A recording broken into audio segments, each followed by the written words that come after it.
aujourd'hui, ce qu'on peut dire par rapport aux ruptures de médicaments dans un premier temps, c'est qu'elles ont été multipliées par 2 en France. Il y a une vingtaine d'années, on était à peine à une cinquantaine de ruptures annuelles.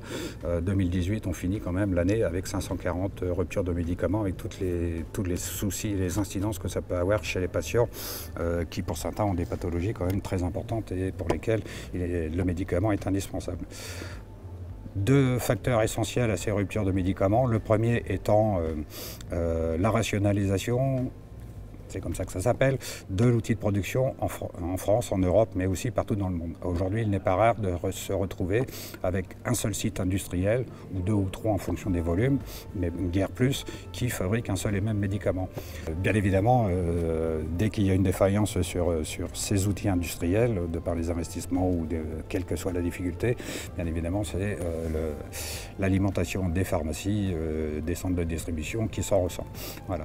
Le deuxième facteur de rupture de médicaments, c'est des problèmes de qualité. Alors des problèmes de qualité qui aujourd'hui, il faut le savoir, 80% des molécules de base des principes actifs sont fabriquées en Asie, notamment en Chine et en Inde.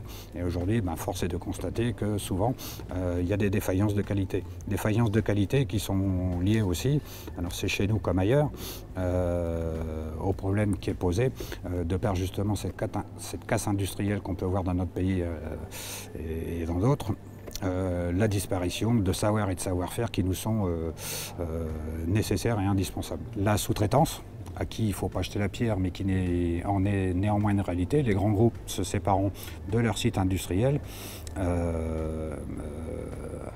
à des façonniers, ce qu'on appelle des façonniers, fait que ces sous-traitants n'ont pas forcément les moyens d'investir, que ce soit dans l'outil industriel ou dans la formation du personnel ou dans le recrutement de personnel qui serait en réponse à ce qui est nécessaire à avoir en qualité. Et donc là aussi, on peut noter un gros impact. Qu'est-ce qu'on pourrait dire, qu'est-ce que la CGT dit par rapport à tout ça? CGT dit que par rapport à tous les financements publics qui sont perçus par l'industrie pharmaceutique dans le pays, on pense qu'il serait nécessaire que le gouvernement se fasse un peu plus intervenant pour faire cesser cette casse industrielle. Une industrie qui est le fleuron qui fait partie des fleurons de nos industries, puisque c'est le deuxième poids du PIB quand même dans le pays.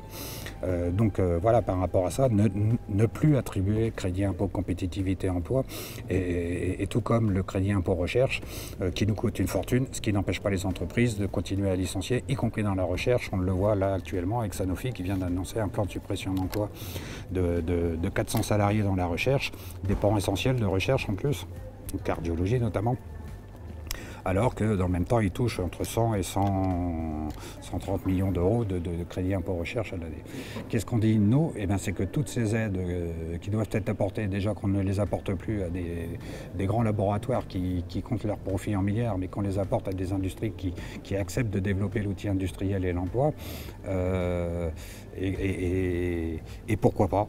Et pourquoi pas, par rapport à certaines situations, par rapport à certaines difficultés, puisqu'on parle quand même de la sécurité sanitaire du pays, de la santé publique, pourquoi pas revenir en tout ou partie à une nationalisation de l'industrie pharmaceutique, au moins sur les molécules essentielles.